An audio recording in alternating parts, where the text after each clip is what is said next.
ನಮಸ್ಕಾರ ಎಲ್ಲರಿಗೂ. ನಾನು ಭಾಗ್ಯಶ್ರೀ. ನಿಮ್ಮೆಲ್ಲರಿಗೂ ಇಷ್ಟ ಆಗುವಂತಹ ಒಂದು ಕಥೆಯನ್ನು ತಂದಿದ್ದೀನಿ. ಬನ್ನಿ ಪ್ರಾರಂಭಿಸೋಣ. ಶಿಕ್ಷಿಸದಿದ್ದರೆ ಮಕ್ಕಳು ಕೆಟ್ಟು ಹೋಗ್ತಾರೆ. ಅಂಥದೊಂದು ಭಾವನೆ ರಾಮರಾಯರಿಗೆ ಮೊದಲಿನಿಂದಲೂ ಇತ್ತು. ಅದೇ ಕಾರಣದಿಂದ ಅವರು ಮಗನನ್ನು ವಿಪರೀತ ಶಿಸ್ತಿನಿಂದ ಬೆಳೆಸಿದ್ದರು. ಮಗ ಚಿಕ್ಕದೊಂದು ತಪ್ಪು ಮಾಡಿದರೂ ಸಾಕು ಅವರಿಗೆ ತುಂಬ ಸಿಟ್ಟು ಬರುತ್ತಿತ್ತು. ಅಂಥ ಸಂದರ್ಭದಲ್ಲೆಲ್ಲ ಎದುರು ನಿಂತ ಮಗನ ಕೆನ್ನೆಗೆ ಹೊಡೆದು ಬಿಡುತ್ತಿದ್ದರು. ಅದೇಕೋ ಏನೋ ಯಾವತ್ತೂ ಅವರು ಬೆತ್ತ ಮುಟ್ಟಿದವರೇ ಅಲ್ಲ. ಅವರದ್ದೇನಿದ್ದರೂ ಕೆನ್ನೆಗೆ ಹೊಡೆಯುವುದಷ್ಟೇ ಕೆಲಸ. ಹೀಗೆ ಹೊಡೆಯುವುದರಿಂದ ಮಗನಿಗೆ ವಿಪರೀತ ನೋವಾಗಿರಬಹುದು ಎಂದು ರಾಮರಾಯರು ಒಂದೇ ಒಂದು ಬಾರಿಯೂ ಯೋಚಿಸಲಿಲ್ಲ. ಬದಲಿಗೆ ಮಗನನ್ನು ಹೆದರಿಸಿ ಹೇಗೆ ಕಂಟ್ರೋಲ್ನಲ್ಲಿ ಇಟ್ಕೊಂಡಿದ್ದೀನಲ್ವಾ ಎಂದು ಬೀಗುತ್ತಿದ್ದರು. ರಾಮರಾಯರ ಮಗನೇ ವಿನಾಯಕ. ಅವನು ಯಾಕೆ ಹಾಗಿದ್ದ ಗೊತ್ತಿಲ್ಲ. ಅವನು ಒಂಥರ ನಿಧಾನ ಪ್ರವೃತ್ತಿಯ ಹುಡುಗ. ಅವನು ವಿಪರೀತ ಬುದ್ಧಿವಂತ, ವಿಪರೀತ ಭಾವುಕ ಮತ್ತು ವಿಪರೀತ ಸೋಂಬೇರಿ. ಯಾವುದೇ ಕೆಲಸ ಆಗಲಿ ಅದನ್ನು ಎರಡೆರಡು ಬಾರಿ ಹೇಳಬೇಕಿತ್ತು. ಅವನಿಗೆ ಅಪ್ಪ ಹೇಗಿದ್ರೂ ಹೊಡಿತಾರೆ. ಹಾಗಿರುವಾಗ ಯಾವುದೇ ಕೆಲಸವನ್ನು ಹೇಳಿದ ತಕ್ಷಣ ಮಾಡಿ ಏನು ಉಪಯೋಗ? ಒಂದೆರಡು ಏಟು ತಿಂದ ಮೇಲೆ ಆ ಕೆಲಸ ಮಾಡಿದರಾಯಿತು ಎಂಬ ಉಡಾಫೆ ಅವನದು. ಮನೆಯಲ್ಲಿ ಮಾತ್ರವಲ್ಲ, ಶಾಲೆಯಲ್ಲೂ ಅವನು ಸೋಮಾರಿಯಾಗಿಯೇ ಉಳಿದು ಬಿಟ್ಟ. ಅವನ ದುರಾದೃಷ್ಟಕ್ಕೆ ಶಾಲೆಯಲ್ಲಿ ಕೂಡ ಕಪಾಳಕ್ಕೆ ಹೊಡೆಯುವ ಅಧ್ಯಾಪಕರೇ ಇದ್ದರು. ಇವನು ಉತ್ತರ ಹೇಳುವುದು 2 ಸೆಕೆಂಡು ತಡವಾದರೆ ಸಾಕು ಕೆನ್ನೆಗೆ ಬಾರಿಸುತ್ತಿದ್ದರು. ಹೀಗೆ ಒಂದು ಕಡೆ ಅಪ್ಪ, ಇನ್ನೊಂದು ಕಡೆ ಗುರುಗಳಿಂದ ಪದೇ ಪದೇ ಕಪಾಳಕ್ಕೆ ಏಟು ತಿನ್ನುತ್ತಲೇ ವಿನಾಯಕ SLC ಮುಗಿಸಿದ. ಆದರೆ ಮೊದಲ PUC ದಾಟುವ ವೇಳೆಗೆ ಯಾಕೋ ಸರಿಯಾಗಿ ಕೇಳಿಸ್ತಿಲ್ಲ ಎನ್ನಲು ಶುರು ಮಾಡಿದ. ರಾಮರಾಯರು ಮೊದಲು ಅವನ ಮಾತು ನಿರ್ಲಕ್ಷಿಸಿದರು. ನಂತರ ಹರಕೆ ಕಟ್ಟಿಕೊಂಡರು. ನಿಮ್ಮ ಮಗ 10 ಸಾರಿ ಕೂಗಿದ್ರೂ ಮಾತಾಡಲಲ್ವಾ, ಯಾಕೆ ಸ್ವಾಮಿ ಎಂದು 10 ಮಂದಿ ಕೇಳಲು ಶುರು ಮಾಡಿದರು ನೋಡಿ. ತಕ್ಷಣವೇ ENTಗೆ ಆಸ್ಪತ್ರೆಗೆ ಕರೆದೊಯ್ದರು. ಆಸ್ಪತ್ರೆಯಲ್ಲಿ ಮಾಡಿದ ಪರೀಕ್ಷೆಗಳು ಒಂದೆರಡಲ್ಲ. ಹಾಗೆ ಏನೇನೆಲ್ಲ ಪರೀಕ್ಷೆ ಮಾಡಿದ ನಂತರ ಡಾಕ್ಟರು ರಾಮರಾಯರನ್ನು ಕರೆದು ಹೇಳಿದರು, ನಿಮಗೆ ಒಂದು ಕೆಟ್ಟ ಸುದ್ದಿ ಹೇಳೋದಿದೆ ಸರ್. ಕಿವಿಗೂ ಕಪಾಲಕ್ಕೂ ಮಧ್ಯೆ ಇವೆ ನೋಡಿ, ಅಷ್ಟು ನರಗಳಿಗೆ ದೊಡ್ಡ ಏಟು ಬಿದ್ದಿದೆ. ಅವು ಶಬ್ದವನ್ನು ಗ್ರಹಿಸುವಲ್ಲಿ ವಿಫಲವಾಗಿದೆ. ಅದೇ ಕಾರಣದಿಂದ ನಿಮ್ಮ ಮಗನಿಗೆ ಕಿವಿ ಕೇಳಿಸ್ತಾ ಇಲ್ಲ. ಈ ಹುಡುಗನಿಗೆ ಇಷ್ಟು ಚಿಕ್ಕ ವಯಸ್ಸಿಗೆ ಯಾಕೆ ಹೀಗಾಯಿತು? ಒಂದ್ಸಲ ಅವನನ್ನೇ ವಿಚಾರಿಸಿ, ನಂತರ ನಿಮಗೆ ವಿವರವಾಗಿ ಹೇಳ್ತೀನಿ. ಹೆದರಬೇಡಿ, ಸ್ವಲ್ಪ ಹೊತ್ತು ಹೊರಗಿರಿ ಎಂದವರೇ ಮತ್ತೆ ವಿನಾಯಕನನ್ನ ತಮ್ಮ ಚೇಂಬರಿನಲ್ಲಿ ಕೂರಿಸಿಕೊಂಡು ಕೇಳಿದರು, ನಿಂಗೆ ಕೆನ್ನೆಯ ಪಕ್ಕಕ್ಕೆ ಕ್ರಿಕೆಟ್ ಬಾಲ್ ಬಿದ್ದಿತ್ತಾ? ಅಥವಾ ಖೋ-ಖೋ, ಕಬಡ್ಡಿ, ಲಗೋರಿ, ಚಿನ್ನಿದಾಂಡು ಆಟ ಆಡ್ತಾ ಇದ್ದಾಗ ಕಲ್ಲಿನ ಮೇಲಾದರೂ ಬಿದ್ದಿದ್ಯಾ? ಆಗ ಕಪಾಲಕ್ಕೆ ಪೆಟ್ಟು ಬಿದ್ದಿತ್ತಾ? ಯಾವಾಗಾದರೂ ಆಕ್ಸಿಡೆಂಟ್ ಆಗಿ ಆಗ ಕಪಾಲಕ್ಕೋ ಕಿವಿಗೋ ಏಟು ಬಿದ್ದಿತ್ತಾ? ರಕ್ತ ಬಂದಿತ್ತಾ? ಚಿಕ್ಕಂದಿನಲ್ಲಿ ಕಿವಿ ನೋವು ಬರ್ತಿತ್ತಾ? ವಿಪರೀತ ಅನ್ನುವ ಹಾಗೆ ಕಿವಿ ಸೋರ್ತಾ ಇತ್ತಾ? ಅಥವಾ ಕಿವಿಯಲ್ಲಿರೋ ಗುಗ್ಗೆ ತೆಗೆಯಲು ಹೋಗಿ ಚಿಮಟದಂತಹ ಚೂಪಾದ ಕಡ್ಡಿ ಏನಾದರೂ ಚುಚ್ಚಿಕೊಂಡಿತ್ತಾ? ಡಾಕ್ಟರ್ರ ಎಲ್ಲ ಪ್ರಶ್ನೆಗೂ ವಿನಾಯಕ ತುಂಬ ಸ್ಪಷ್ಟವಾಗಿ ಹೇಳಿದ, ಇಲ್ಲ ಸರ್, ಅಂಥದ್ದೇನೂ ಆಗಿಲ್ಲ. ಬೇಕಿದ್ರೆ ನಮ್ಮ ತಂದೆಯನ್ನ ಕೇಳಿ. ಡಾಕ್ಟರು ಹಾಗೆ ಮಾಡಿದರು. ಇಲ್ಲ ಡಾಕ್ಟ್ರೇ, ಇವನನ್ನು ತುಂಬ ಮುದ್ದಿನಿಂದ ತುಂಬ ಎಚ್ಚರಿಕೆಯಿಂದ ಬೆಳೆಸಿದ್ದೀನಿ. ಅಂಥದ್ದೇನೂ ಆಗಿಲ್ಲ ಎಂದು ರಾಮರಾಯರು ಹೇಳಿದರಲ್ಲ. ನಂತರದ 1-2 ನಿಮಿಷಗಳ ಕಾಲ ಏನನ್ನೋ ಯೋಚಿಸಿದ ಡಾಕ್ಟರು ಥಟ್ಟನೆ ಕೇಳಿಬಿಟ್ಟರು, ಮಗು, ನಿಂಗೆ ಸ್ಕೂಲಲ್ಲಿ ಮೇಷ್ಟ್ರು ಅವಾಗವಾಗ ಏನಾದರೂ ಕಪಾಲಕ್ಕೆ ಹೊಡಿತಿದ್ರಾ? ಡಾಕ್ಟರ್ ಮಾತು ಕೇಳಿದ್ದೇ ತಡ ರಾಮರಾಯರಿಗೆ ಮೈ ಮೇಲೆ ಹಾವು ಹರಿದಂತಾಯಿತು.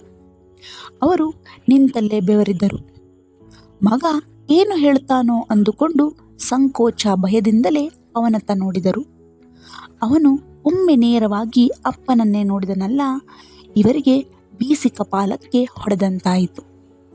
ತಕ್ಷಣವೇ ಬೇರೆಡೆಗೆ ಮುಖ ತಿರುಗಿಸಿಬಿಟ್ಟರು. ಅದೇನೂ ಗೊತ್ತಿಲ್ಲದವನಂತೆ ವಿನಾಯಕ ಅದೇ ದೃಢ ಸ್ವರದಲ್ಲಿ ಹೇಳಿದ, ಇಲ್ಲ ಡಾಕ್ಟರ್, ಹಾಗೇನೂ ಇಲ್ಲ. ಎಲ್ಲೋ ಆಗೊಮ್ಮೆ ಈಗೊಮ್ಮೆ ನಾನು ತಪ್ಪು ಮಾಡಿದಾಗ ಹೊಡೆದಿರಬಹುದೇನೋ. ಇಲ್ಲ, ಈ ಹುಡುಗ ನಿಜ ಹೇಳ್ತಾ ಇಲ್ಲ ಎಂಬುದು ಡಾಕ್ಟರ್ಗೆ ತಕ್ಷಣ ಅರ್ಥವಾಗಿ ಹೋಯಿತು. ಅವರು ಏನೋ ಹೇಳಲು ಹೋದಾಗ ಮಧ್ಯೆ ಹಾಕಿದ ರಾಮರಾಯರು ಮತ್ತೆ ಮತ್ತೆ ಕಾಲಕ್ಕೆ ಹೊಡೆದರೆ ಅದರಿಂದ ಕೂಡ ಕಿವುಡುತನ ಉಂಟಾಗುತ್ತೆ ಅಂತೀರಾ ಡಾಕ್ಟ್ರೇ ಅಂತ ಸಾಧ್ಯತೆಯೂ ಇದೇನಾ ಎಂದರು. ನೋಡಿ ಸರ್, ಕಿವಿ ಮತ್ತು ಕಪಾಲದ ಮಧ್ಯೆ ಇವೆಯಲ್ಲ ನರಗಳು, ಅವು ತುಂಬ ಸೂಕ್ಷ್ಮ. ಮಕ್ಕಳಿಗೆ ಜೋರಾಗಿ ಆ ಜಾಗಕ್ಕೆ ಒಂದೇ ಒಂದು ಏಟು ಹೊಡೆದ್ರೂ ಸಾಕು, ಕಿವುಡುತನ ಉಂಟಾಗುತ್ತೆ. ಸ್ವಲ್ಪ ವಯಸ್ಸಾದ ಮೇಲೆ ಅದು ಸರಿಯಾಗುವುದು ಕಷ್ಟ. ನಿಮ್ಮ ಮಗನಿಗೂ ಈಗ ಹಾಗೆ ಆಗಿದೆ. ಯಾವನೋ ಪಾಪಿ ಮೇಷ್ಟ್ರು ಈ ಹುಡುಗನಿಗೆ ಮತ್ತೆ ಮತ್ತೆ ಒಂದೇ ಜಾಗಕ್ಕೆ ಹೊಡೆದಿದ್ದಾನೆ. ಈ ಹುಡುಗ ಜೀವನ ಪೂರ್ತಿ ಹೀಗೆ ಬದುಕಬೇಕಾಗ್ತದೆ. ಮುಂದೆ ಹಿಯರಿಂಗ್ ಏಡ್ಸ್ ಹಾಕಿಕೊಳ್ಳೋದೇ ದಾರಿ. ಡಾಕ್ಟರು ಇನ್ನು ಹೇಳುತ್ತಿದ್ದರೇನೋ, ಆದರೆ ಅದೇನನ್ನೂ ಕೇಳುವ ಸ್ಥಿತಿಯಲ್ಲಿ ರಾಮರಾಯರು ಇರಲಿಲ್ಲ. ಚಿಕ್ಕಂದಿನಲ್ಲಿ ಮಗನಿಗೆ ದಿನಕ್ಕೆ ಲೆಕ್ಕವಿಲ್ಲದಷ್ಟು ಕಪಾಳಕ್ಕೆ ಹೊಡೆದಿದ್ದರಲ್ಲ, ಅದೆಲ್ಲ ಅವರಿಗೆ ಮೇಲಿಂದ ಮೇಲೆ ನೆನಪಾಯಿತು. ತಕ್ಷಣವೇ 1 ನಿಮಿಷ ಬಂದೆ ಎನ್ನುತ್ತಾ ಹೊರಗೆ ಬಂದರು. ಇತ್ತ ಆ ಹುಡುಗನ ಮೇಲಿನ ಮಮಕಾರದಿಂದಲೋ ಅಥವಾ ಅವನ ಸಂಕಟದ ಮೂಲವೇನೆಂದು ಮತ್ತೆ ಹಚ್ಚುವ ಹಠದಿಂದಲೋ ಡಾಕ್ಟರು ಮೆತ್ತಗೆ ಕೇಳಿಬಿಟ್ಟರು. ಮಗು, ಚಿಕ್ಕಂದಿನಲ್ಲಿ ನಿಮ್ಮ ತಂದೆ ಏನಾದರೂ ಕಪಾಳಕ್ಕೆ ಜೋರಾಗಿ ಹೊಡೆದಿದ್ರಾ? ವಿನಾಯಕನಿಗೆ ತಕ್ಷಣವೇ ತನ್ನ ಬಾಲ್ಯ ನೆನಪಾಯಿತು. ಹೌದು, ಆಗೆಲ್ಲ ಅಪ್ಪ ದಿನಕ್ಕೊಂದು ಕತೆ ಹೇಳಿಕೊಡುತ್ತಿದ್ದ, ಹಾಡು ಕಲಿಸುತ್ತಿದ್ದ, ಕೇರಂ ಆಡಲು ಹೇಳಿಕೊಟ್ಟಿದ್ದ, ಚೆಸ್ ಬೋರ್ಡ್ ತಂದಿಟ್ಟು ಇದು ರಾಜ, ಇದು ಮಂತ್ರಿ, ಇದು ಸೈನಿಕ, ಇದು ಕುದುರೆ ಎಂದು ವಿವರಿಸಿದ. ಊಟದ ವೇಳೆಯಲ್ಲಿ ಏನೋ ನೆಪ ಹೇಳಿ 2 ತುತ್ತು ಜಾಸ್ತಿ ತಿನ್ನಿಸಿದ.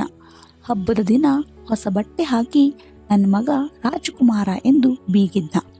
ಬಿಸಿ ಬಿಸಿ ಅನ್ನಕ್ಕೆ ತುಪ್ಪ ಹಾಕಿಸಿ ತಿನ್ನಿಸಿದ್ದ. ದಿಢೀರನೆ ಜ್ವರ ಬಂದಾಗ ರಾತ್ರಿಯೆಲ್ಲ ಅತ್ತಿದ್ದ. SLCಲಿ ಪಾಸಾದಾಗ ಕೇರಿಗೆಲ್ಲ ಸ್ವೀಟು ಹಂಚಿದ್ದ. ಅಕಸ್ಮಾತ್ ಎಡವಿ ಬಿದ್ದಾಗ ಇಡೀ ದಿನ ಸಂತೈಸಿದ್ದ ಅಂತ ಅಪ್ಪ ಸಿಟ್ಟಿನ ಬರದಲ್ಲಿ ಹೊಡೆದಿದ್ದು ನಿಜ. ಆದರೆ ಅದನ್ನೇ ಈಗ ಹೇಳಿಬಿಟ್ಟರೆ ಡಾಕ್ಟರು ಕೂಡ ಅಪ್ಪನಿಗೆ ಬೈಯಬಹುದು, ಅಪ್ಪನಿಗೆ ಅಪಮಾನವಾಗಬಾರದು. ಹೀಗೆಲ್ಲ ಯೋಚಿಸಿದ ವಿನಾಯಕ, ಇಲ್ಲ ಡಾಕ್ಟರ್, ನಮ್ಮಪ್ಪ ನನಗೆ ಒಂದೇ ಒಂದು ದಿನವೂ ಹೊಡೆದಿಲ್ಲ. ತುಂಬ ಗ್ರೇಟ್ ಅಪ್ಪ ಅವರು. ನಾನು ತಪ್ಪು ಮಾಡಿದಾಗಲೂ ಅವರು ಸುಮ್ಮನೆ ಗದರಿಸಿದ್ದು ಕೂಡ ನನಗೆ ನೆನಪಿಲ್ಲ. ಈಗ ನೆನಪಾಗ್ತಾ ಇದೆ. ನಾನು 8ನೇ ಕ್ಲಾಸ್ನಲ್ಲಿದ್ದಾಗ ಒಂದ್ಸಲ ಕೆನ್ನೆಗೆ ಕ್ರಿಕೆಟ್ ಬಾಲ್ ಬಿದ್ದಿತ್ತು ಅಂದುಬಿಟ್ಟ. ಇತ್ತ ಬಾಗಿಲ ಪಕ್ಕದಲ್ಲೇ ನಿಂತು ಮಗನ ಎಲ್ಲ ಮಾತುಗಳನ್ನು ಕೇಳಿಸಿಕೊಂಡ ರಾಮರಾಯರು ದುಃಖ ತಡೆಯಲಾರದೆ ಸರಸರನೆ ಹೊರಗೆ ಹೋಗಿ ಬಿಕ್ಕಳಿಸಿ ಅತ್ತರು. ಅಂದಿನಿಂದ ವಿನಾಯಕನ ಮುಂದೆ ನಿಲ್ಲಲು ರಾಮರಾಯರಿಗೆ ವಿಪರೀತ ಅಳುಕುಂಟಾಗುತ್ತಿತ್ತು. ಆದರೆ ಅವನು ಆರಾಮಾಗಿದ್ದ. ಹಿಯರಿಂಗ್ ಏಡ್ಸ್ ಹಾಕಿಕೊಂಡಾಗಲೂ ಸರಿಯಾಗಿ ಕೇಳಿಸ್ತಾ ಇಲ್ಲ ಅನಿಸಿದಾಗ ಮಾತ್ರ ಅಧೀನನಾದ. 10 ಅವಮಾನಗಳ ಮಧ್ಯೆ ಹಣ್ಣಾದ. ಒಂದೊಂದು ದಿನ ಮಾತ್ರ ಮನೆಯಿಂದ ದೂರ ಹೋಗಿ ಸಮಾಧಾನವಾಗುವವರೆಗೂ ಅತ್ತು ಹಗುರಾದ. ಇತ್ತ ರಾಮರಾಯರ ಪರಿಸ್ಥಿತಿ ಹೇಳುವುದೇ ಬೇಡ. ತನ್ನಿಂದಲೇ ಮಗನ ಬದುಕು ಹಾಳಾಯಿತು ಎಂಬ ಗಿಲ್ಟ್ ಅವರದು. ಒಂದು ದಿನ ಸೀದಾ ಅಪ್ಪನ ಮುಂದೆ ನಿಂತ ವಿನಾಯಕ ಏನನ್ನೂ ಮಾತಾಡದೆ ಒಂದು ಚೀಟಿ ಕೊಟ್ಟ. ಅದರಲ್ಲಿ ಹೀಗಿತ್ತು: ಅಪ್ಪ, ಚಿಂತಿಸಬೇಡಿ, ಆಗಿದ್ದು ಆಗಿ ಹೋಯ್ತು, ಹೇಗೋ ಬದುಕ್ತೇನೆ, ಬಿ ಕೂಲ್, ಬಿ ಹ್ಯಾಪಿ ಅಪ್ಪ, ಐ ಲವ್ ಯು.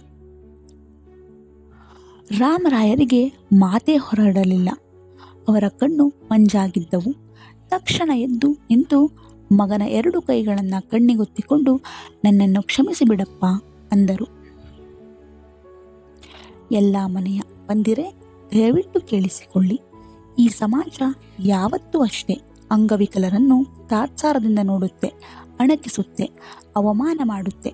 ಅದರಲ್ಲೂ ಕಿವಿ ಕೇಳೋದಿಲ್ಲ ಅಂತಾರಲ್ಲ, ಅವರ ಬದುಕು ಬದುಕಲ್ಲ. ಅಂಧರಿಗೆ ಸಿಗುವ ಅನುಕಂಪ ಶ್ರವಣದೋಷ ಇದ್ದವರಿಗೆ ಸಿಗುವುದಿಲ್ಲ. ಅದಕ್ಕೆ ಏನು ಮಾಡಿ ಗೊತ್ತಾ, ಯಾವತ್ತೂ ಯಾವುದೇ ಕಾರಣಕ್ಕೂ ಮಕ್ಕಳಿಗೆ ಕಪಾಲಕ್ಕೆ ಹೊಡಿಬೇಡಿ. ಯಾಕೆಂದರೆ ಅಂಥ ಒಂದೇ ಒಂದು ಹೊಡೆತ ನಿಮ್ಮ ಮಗುವಿನ ಭವಿಷ್ಯವನ್ನೇ ಅಳಿಸಿ ಹಾಕಬಲ್ಲದು. ಇಷ್ಟಕ್ಕೂ ಹೊಡೆದು ಸಾಧಿಸುವುದೇನಿದೆ?